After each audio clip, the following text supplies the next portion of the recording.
Shalom, salam jumpa kasih bersama dengan channel YouTube Marturia Bukit Kasih Girian Permai.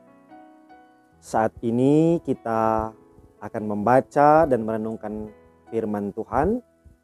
Dan oleh karena itu kita meminta pertolongan Tuhan. Mari kita berdoa. Terpujilah Engkau, ya Tuhan Allah di dalam Yesus Kristus, sumber kasih karunia kehidupan kami. Hidup kami selalu ada dalam pemeliharaan Tuhan. Kami menikmati setiap berkat Tuhan dan menikmati keselamatan di dalam Tuhan.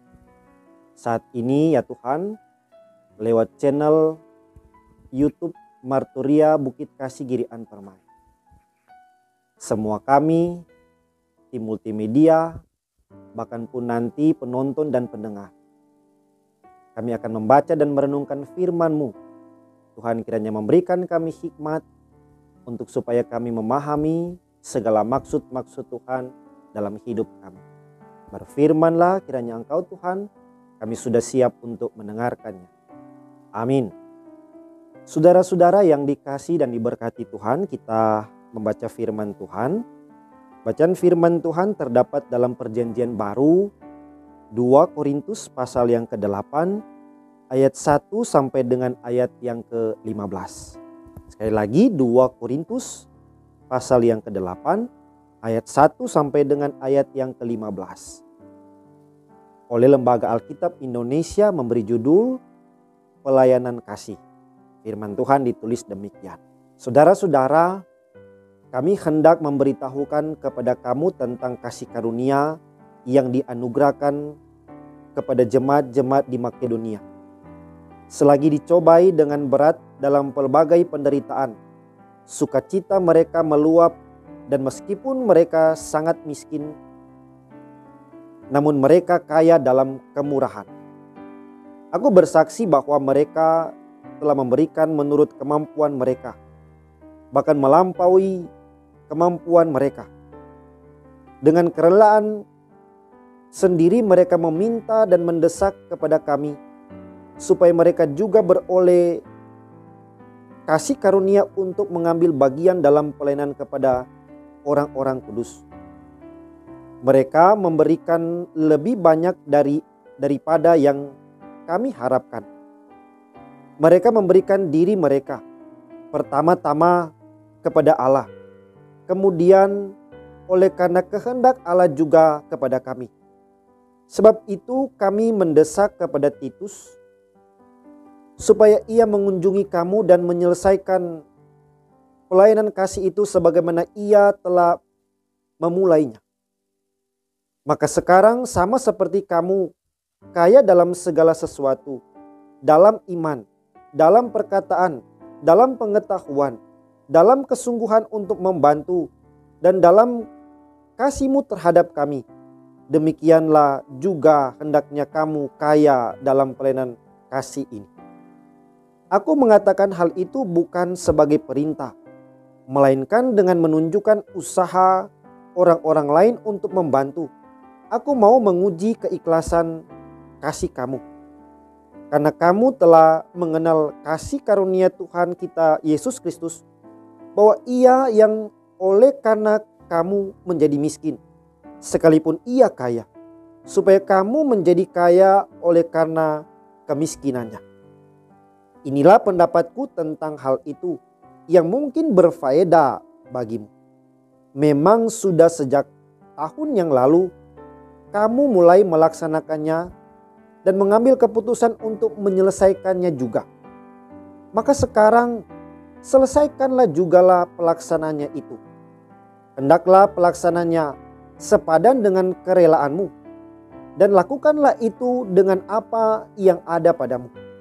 Sebab jika kamu rela untuk memberi, maka pemberianmu akan diterima. Kalau pemberianmu itu berdasarkan apa yang ada padamu, bukan berdasarkan apa yang tidak ada padamu. Sebab kamu dibebani bukanlah supaya orang-orang lain mendapat keringanan, tetapi supaya ada keseimbangan. Maka hendaklah sekarang ini kelebihan kamu mencukupkan kekurangan mereka, agar kelebihan mereka kemudian mencukupkan kekurangan kamu, supaya ada keseimbangan. Seperti ada tertulis, orang yang mengumpulkan banyak tidak kelebihan, dan orang yang mengumpulkan sedikit tidak kekurangan. Demikian untuk bacaan firman Tuhan.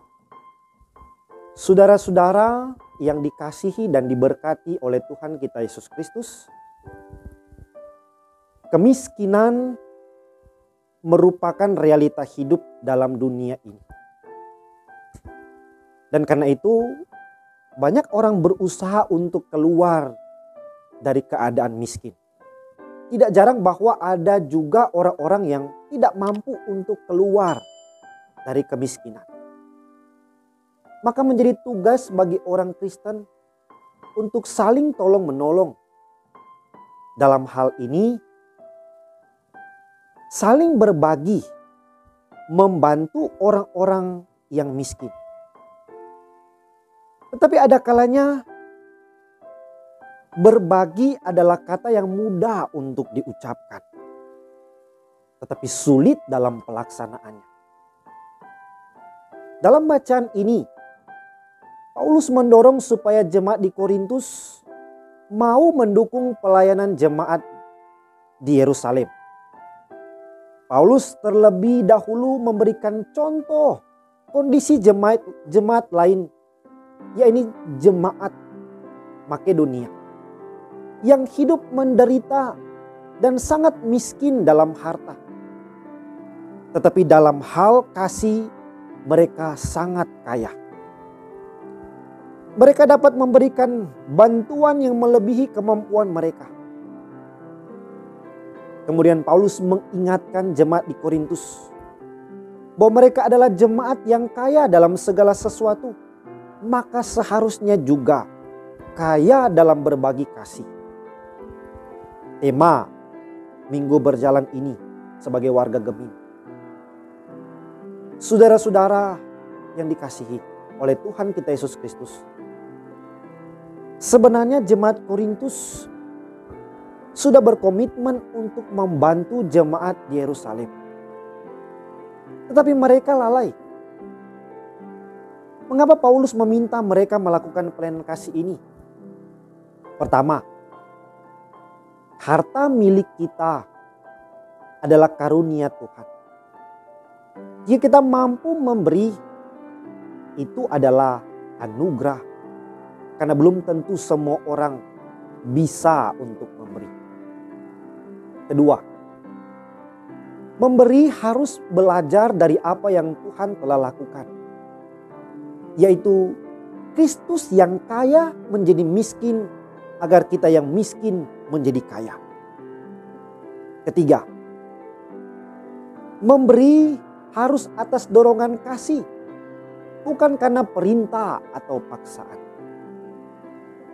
Dan keempat, pemberian kita dimaksudkan supaya ada keseimbangan, yaitu tidak berlebihan dan tidak kekurangan, serta di antara sesama jemaat ada kerinduan untuk saling melengkapi. Maka saudara-saudara, dari firman ini kita diberi pengetahuan iman dalam hal memberi atau berbagi. Bahwa memberi atau berbagi merupakan teladan Yesus Kristus. Dia yang sebenarnya kaya tetapi rela menjadi miskin supaya kita menjadi kaya dalam sukacita surgawi. Dari jemaat Makedonia, kita perlu belajar bahwa memberi bukan semata-mata karena kita kasihan kepada orang lain. Memberi juga bukan karena kita sudah merasa berkelebihan, melainkan karena mengikuti teladan Yesus Kristus di dunia ini agar terjadi keseimbangan. Seimbang berarti seirama dalam perbedaan. Yang satu tidak merasa lebih daripada yang lain. Memberi bukan hanya karena berlebihan dan supaya orang lain mendapat keringanan. Namun memberi agar terjadi keseimbangan. Teladan dari jemaat Makedonia menyadarkan kita bahwa kemiskinan bukanlah alasan untuk tidak menolong orang lain. Saudara-saudara, mungkin bagi sebagian orang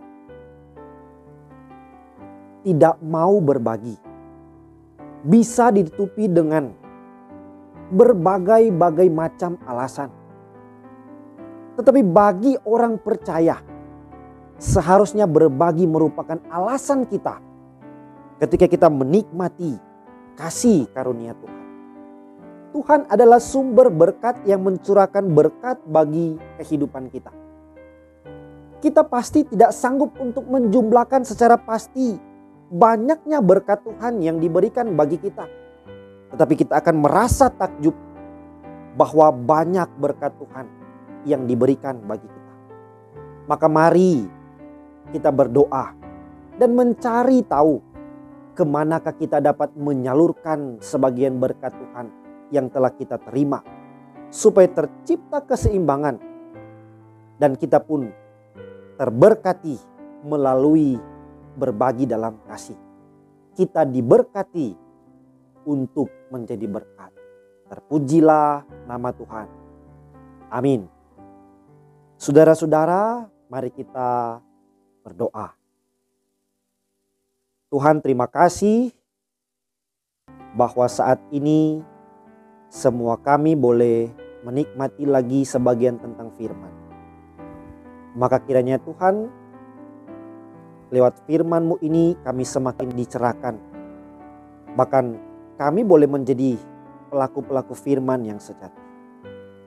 Terima kasih Tuhan, Roh Kudus-Mu menuntun kami untuk berkarya dalam hidup, merespon akan kasih karunia Tuhan. Dalam nama Tuhan Yesus kami berdoa. Amin. Demikian untuk pembacaan dan perenungan firman Tuhan. Tuhan memberkati kita semua, memberkati saudara-saudara juga yang boleh menonton channel YouTube ini. Tuhan berkati kita semua.